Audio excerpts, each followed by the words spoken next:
ان الحمد للہ نحمده ونصلی علی رسولہ الکریم اما بعد۔ باب نمبر 9، باب حلاوت الایمان، باب ایمان کی مٹھاس۔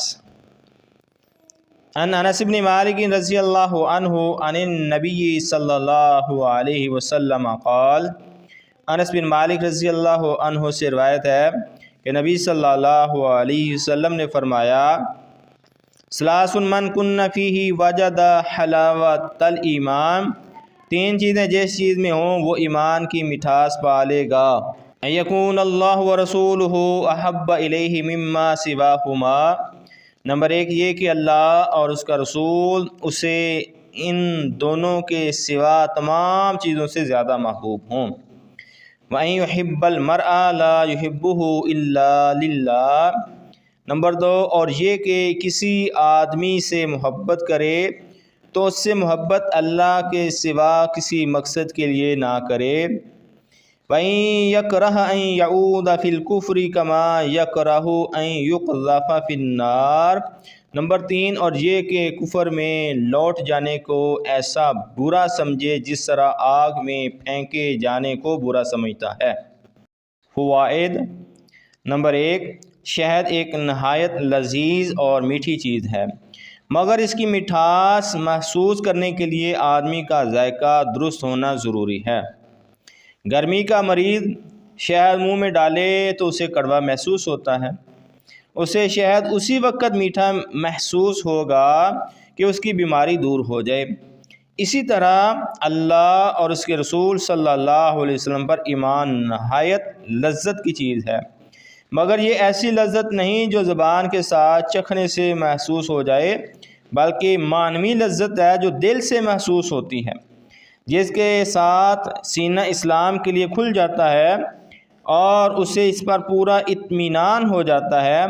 اس لذت میں اس طرح کی کئی چیزیں حاصل ہوتی ہیں جنہیں ممکن ہے کہ آدمی الفاظ میں بیان نہ کر سکے، مگر وہ لذت اسی شخص کو حاصل ہوتی ہے جو کفر و شرک اور گناہوں کی بیماری سے تندرست ہو۔ اس حدیث میں ایسے شخص کی 3 علامتیں بیان ہوئی ہیں جس میں یہ تینوں چیزیں موجود ہوں وہ ایمان کی لذت پالے گا، اور جس میں کفر کی وجہ سے تینوں نہ ہوں یا گناہوں کی کثرت کی وجہ سے پوری نہ ہوں وہ ایمان کی لذت محسوس نہیں کرے گا یا کم محسوس کرے گا۔ اس سے ایمان کی زیادتی اور کمی بھی ثابت ہوتی ہے۔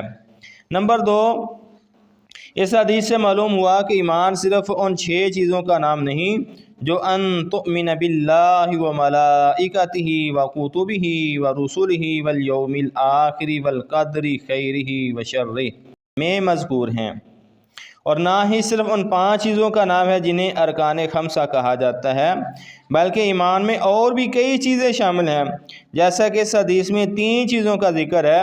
اس سے ایمان کی شاخوں کا متعدد ہونا ثابت ہوتا ہے۔ نمبر 3، ایمان کی حلاوت مٹھاس پانے کی چند علامات ہیں۔ پہلی یہ کہ اللہ اور اس کا رسول اسے ان دونوں کے سوا ہر چیز سے زیادہ محبوب ہوں۔ اللہ ہم سب کو ایسا بنا دے کہ ہم اللہ اور اس کے رسول کی تعظیم ان کے سوا کسی بھی چیز سے زیادہ کریں اور ان کی اطاعت ان کے سوا کسی بھی اطاعت سے زیادہ کریں۔ دوسری یہ کہ کسی آدمی سے محبت اللہ کے سوا کسی اور مقصد کے لیے نہ کرے، مثلا اس کے ساتھ محبت کسی رشتہ داری، دوستی، اس کے احسان، اس کے حسن یا کسی اور وجہ سے نہ کرے، بلکہ صرف اللہ کے لیے کرے، یعنی اس لیے کہ وہ اللہ کا اطاعت گزار بندہ ہے۔ کئی لوگ محبت اپنی خواہش نفس کے لیے کرتے ہیں اور اسے اللہ کی خاطر محبت قرار دیتے ہیں، پھر ہر وقت اسی کی یاد دل میں اور اس کا ذکر زبان پر ہوتا ہے۔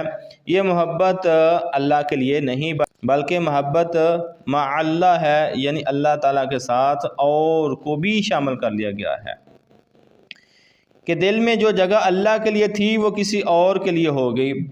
اللہ تعالیٰ ہمیں اس سے بچا کر رکھے۔ تیسری چیز یہ کہ کفر کی طرف لوٹنا اسے اسی طرح ناپسند ہو جس طرح اسے آگ میں پھینکا جانا ناپسند ہے۔ یہاں ایک سوال ہے کہ کفر کی طرف لوٹنے کا مطلب کیا؟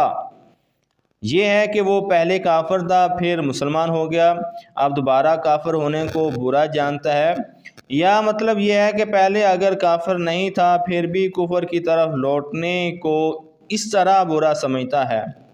جواب اس کا یہ ہے کہ ان دونوں صورتوں ہی میں کفر اختیار کرنے سے شدید کراہت رکھتا ہے، جیسا کہ شعیب علیہ السلام نے فرمایا تھا، قَدِ افْتَرَيْنَا عَلَى اللَّهِ كَذِبًا إِنْ عُدْنَا فِي مِلَّتِكُمْ بَعْدَ إِذْ نَجَّانَا اللَّهُ مِنْهَا وَمَا يَكُونُ لَنَا أَن نَّعُودَ فِيهَا إِلَّا أَن يَشَاءَ اللَّهُ رَبُّنَا۔ سورۃ الاعراف آیت نمبر 89۔ یقیناً ہم نے اللہ پر جھوٹ باندھا اگر ہم تمہاری ملت میں پھر آئیں، اس کے بعد کہ اللہ نے ہمیں اس سے نجات دی، اور ہمارے لیے ممکن نہیں کہ ہم اس میں پھر آ جائیں مگر یہ کہ اللہ چاہے جو ہمارا رب ہے۔ اس آیت میں پھر آ جائیں سے مراد یہ نہیں کہ شعیب علیہ السلام نعوذ باللہ پہلے کافر تھے۔ نمبر 4، جس طرح آگ میں پھینکے جانے کو برا جانتا ہے کی تشریح۔ کتنے ہی لوگ ہیں جن کے سامنے کفر اختیار کرنے یا آگ میں پھینکے جانے کو پیش کیا گیا تو انہوں نے کفر اختیار کرنے پر آگ میں پھینکے جانے کو ترجیح دی۔ یہ دلیل ہے کہ انہوں نے ایمان کی لذت کو پا لیا تھا۔ یہاں ایک سوال ہے کہ اگر کسی آدمی کو مجبور کیا جائے کہ یا کفر اختیار کرو یا تمہیں آگ میں پھینک دیں گے تو کیا اسے کفر اختیار کرنا جائز ہے؟ اس کا جواب یہ ہے کہ اسے صرف اپنی زبان سے کفر کرنا جائز ہے، دل سے نہیں، جیسا کہ اللہ تعالیٰ نے فرمایا، من کفر باللہ من بعد ایمانہ الا من اکرہ وقلبہ مطمئن بالایمان ولکن من شرح بالکفر صدرا فعلیہم غضب من اللہ وَلَهُمْ عَذَابٌ عَظِيمٌ۔ سورہ نحل آیت نمبر 106۔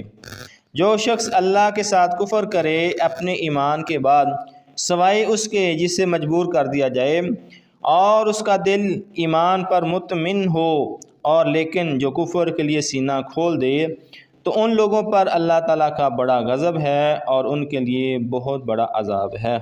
معزز سامعین، صحیح بخاری کو صحیح معنوں میں مختصر وقت میں سیکھنے کے لیے ہمارے یوٹیوب چینل کو سبسکرائب کر لیں، بیل آئیکن کے بٹن کو دبا دیں تاکہ ہر ویڈیو کا نوٹیفیکیشن آپ تک پہنچتا رہے۔